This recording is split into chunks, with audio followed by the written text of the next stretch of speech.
Clare Bronfman was born into a dynasty of unimaginable wealth, the heiress to the Seagram's liquor fortune and daughter of billionaire Edgar Bronfman Sr. But her journey would not follow the traditional script of socialite success. Instead, she veered into one of the most disturbing cult scandals in modern American history. From her early days as a world-class equestrian to becoming the financial backbone of NXIVM, a secretive group later exposed for blackmail, forced labor, and sex trafficking, Clare's transformation is as shocking as it is tragic. Seduced by the teachings of NXIVM's enigmatic leader Keith Raniere, she abandoned her Olympic dreams to bankroll his sinister empire with over $150 million. Arrested in 2018 and sentenced to prison in 2020, Clare never denounced Raniere, even as the courts revealed the horrifying extent of the abuse.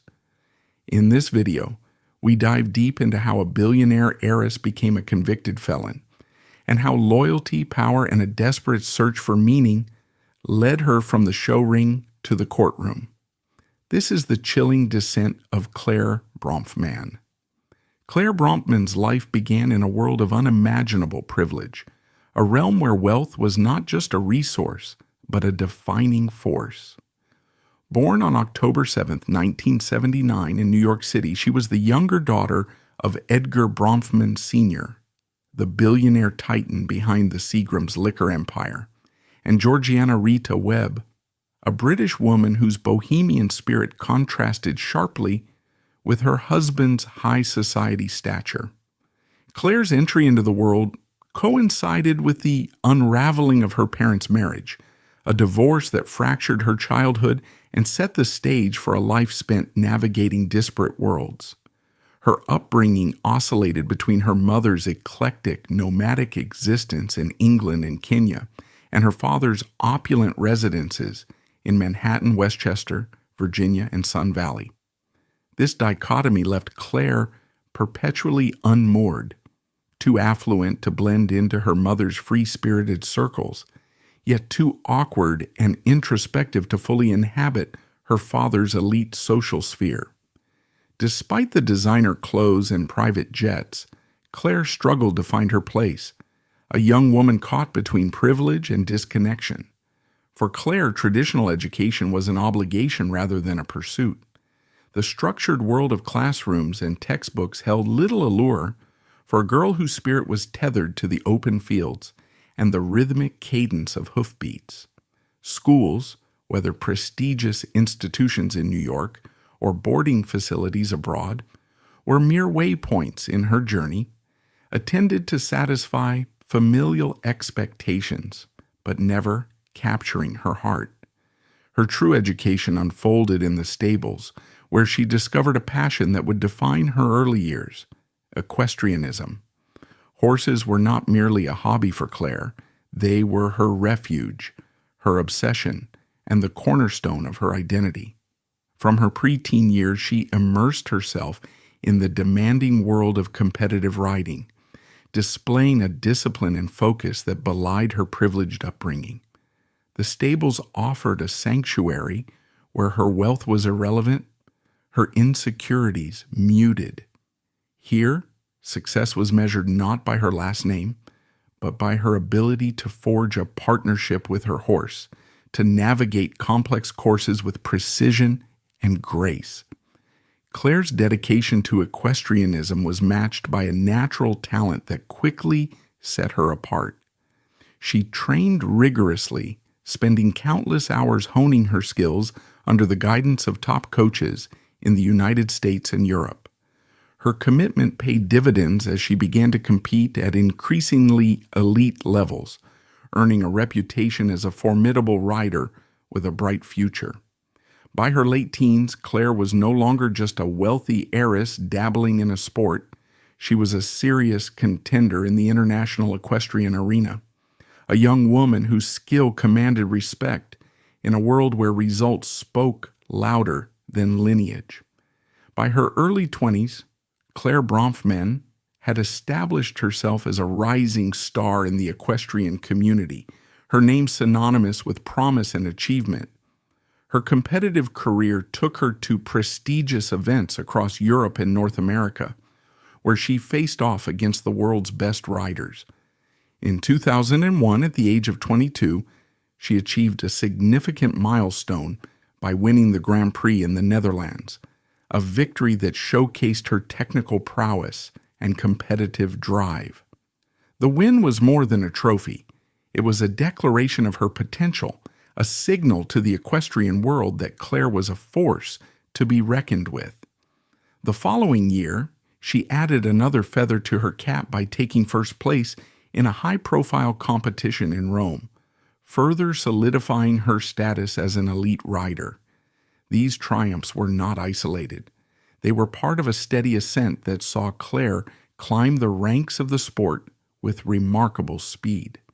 By her mid-20s, Clare was ranked 12th in the United States and 80th globally, a testament to her skill and dedication in a fiercely competitive field.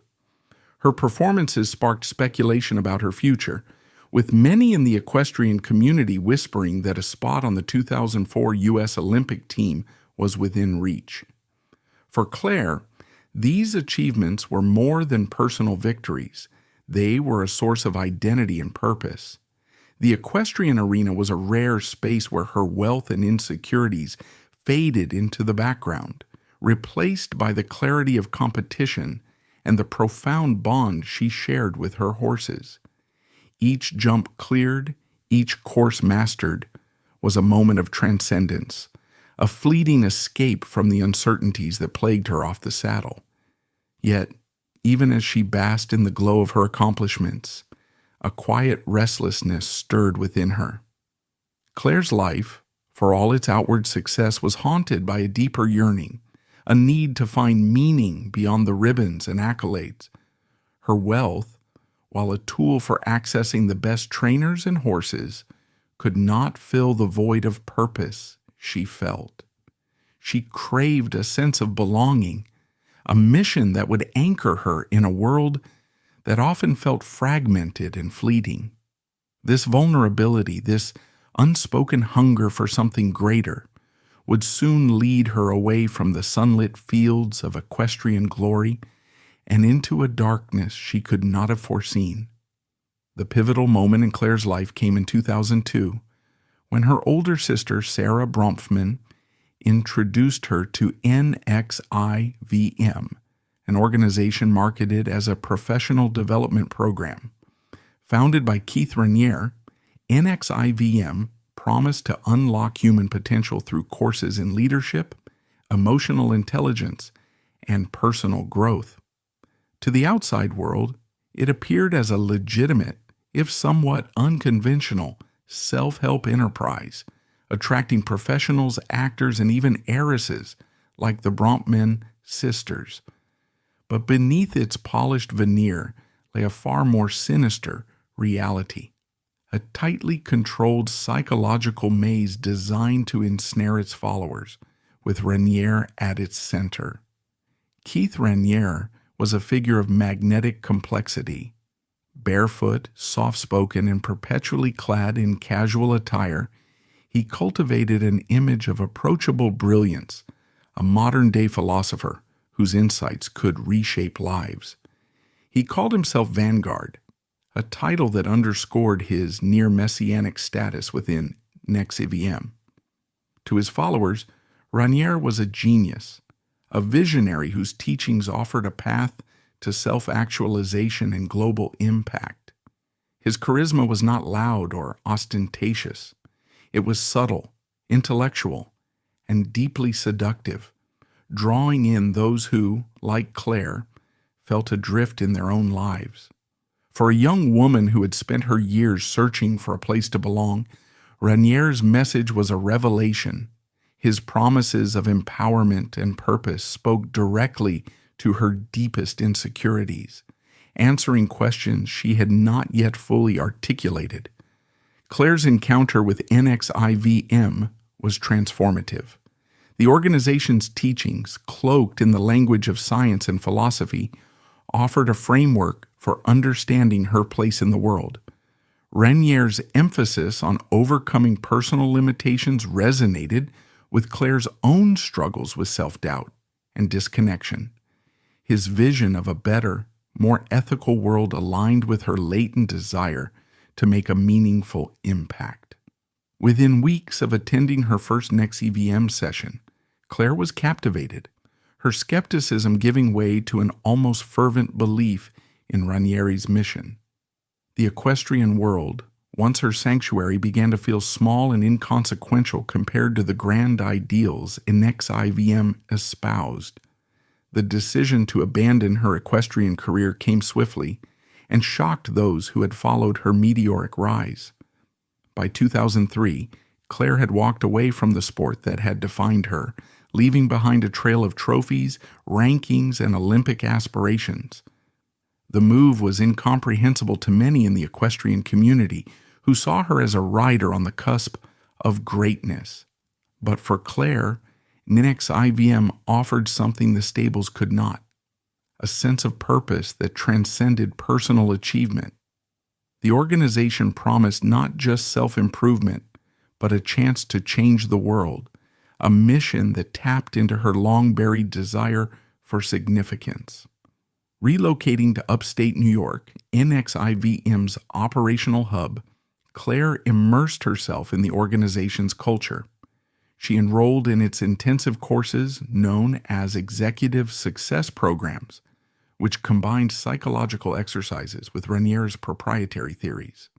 These sessions, often grueling and emotionally charged, were designed to break down participants' defenses and foster unwavering loyalty to Raniere.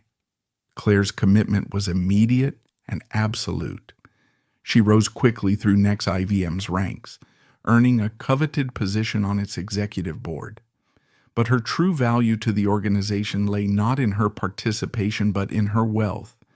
As the heiress to a Seagram's fortune, Clare brought financial resources that dwarfed those of other members, transforming her into NXIVM's most powerful asset.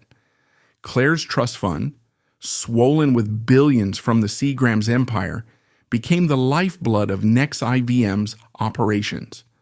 Her financial contributions, often made in tandem with her sister Sarah, enabled Raniere to pursue ambitions that far exceeded the scope of a typical self-help group. The sisters are estimated to have poured $150 million into NXIVM, funding a sprawling array of projects that range from the misguided to the outright destructive.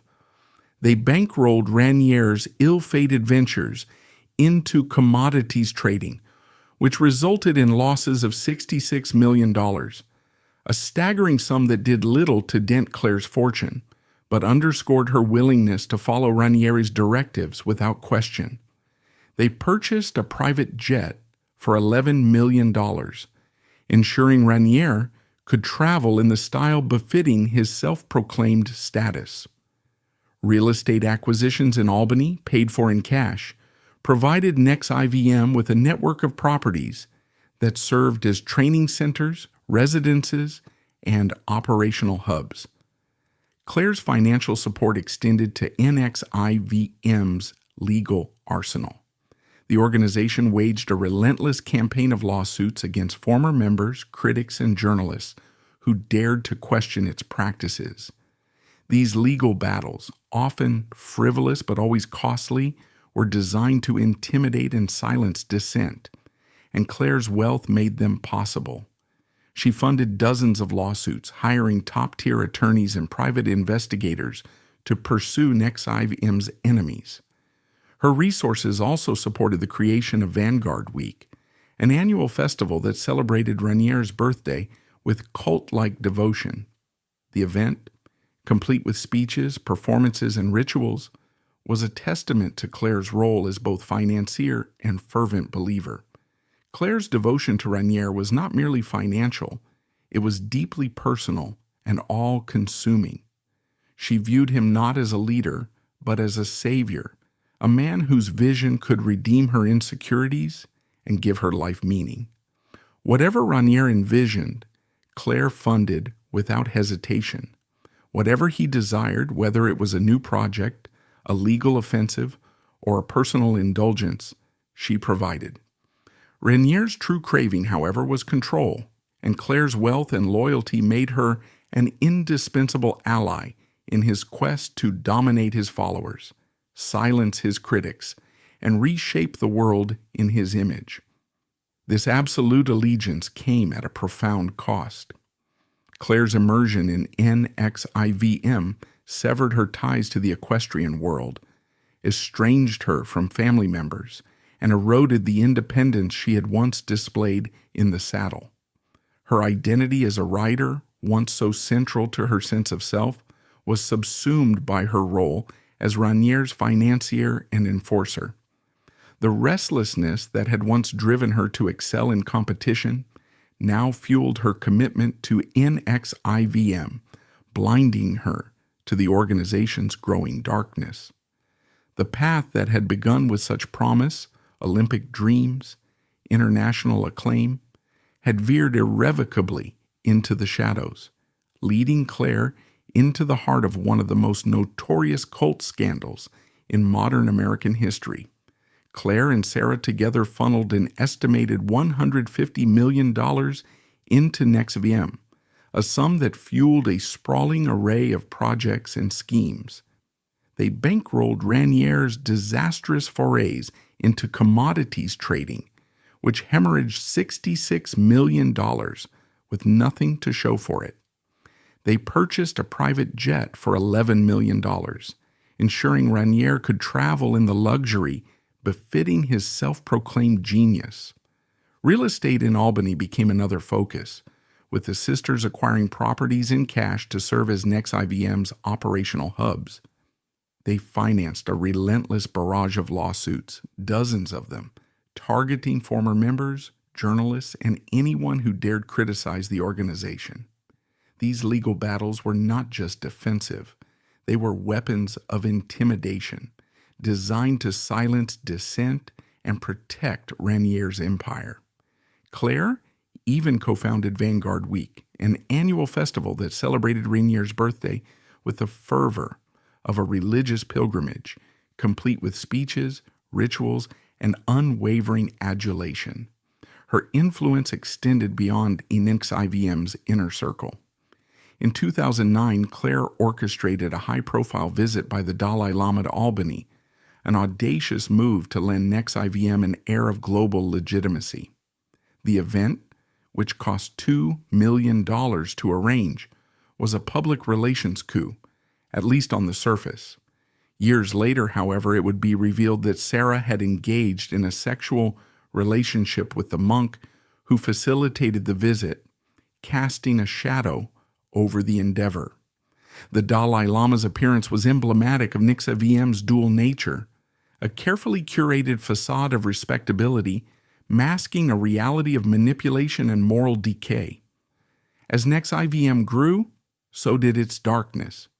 By the mid-2010s, a secret society known as DOS, Dominus Obsequium Sororium, roughly translated as Master over Slave Women, emerged within the organization. Marketed as a women's empowerment group, DOS was a grotesque distortion of that ideal. Members were subjected to extreme physical and psychological abuse, branded with Raniere's initials, starved to maintain ideal body weights, blackmailed with compromising material, and coerced into sexual servitude. Clare maintained she was unaware of DOS's full horrors, but prosecutors and victims told a different story. As Raniere's most loyal lieutenant, Clare was the financial and legal muscle behind NXIVM's operations. She wrote the checks that kept DOS afloat and spearheaded lawsuits against those who threatened to expose it. Her wealth and influence were tools of coercion, used to silence critics and maintain Raniere's grip on his followers. Clare's actions grew increasingly ruthless. She hired private investigators to stalk whistleblowers, digging into their personal lives for leverage. In a betrayal that shocked even those familiar with NXIVM's excesses, she installed keyloggers on her own father's computer. Edgar Bronfman Sr. had publicly denounced NXIVM as a cult in a 2003 Forbes expose, a statement that Raniere deemed an ethical breach. Clare, desperate to prove her loyalty, turned against her father, monitoring his emails, harassing his associates, and using her resources to isolate him. Even as Edgar's health declined, Clare pressed him to retract his criticism, going so far as to bring a NXIVM film crew into his home in his final days. He refused, dying in 2013 estranged from his daughter, reportedly heartbroken over her transformation. The unraveling of NXIVM began in earnest in 2017, as former members and journalists exposed its abuses. By 2018, Clare Bronfman was arrested, charged with conspiracy to conceal and harbor illegal aliens for financial gain and fraudulent use of identification. These charges, while serious, barely hinted at the scope of her involvement. Prosecutors alleged that Clare had falsified visas to bring Mexican women into the U.S. under false pretenses, promising them salaries that never materialized.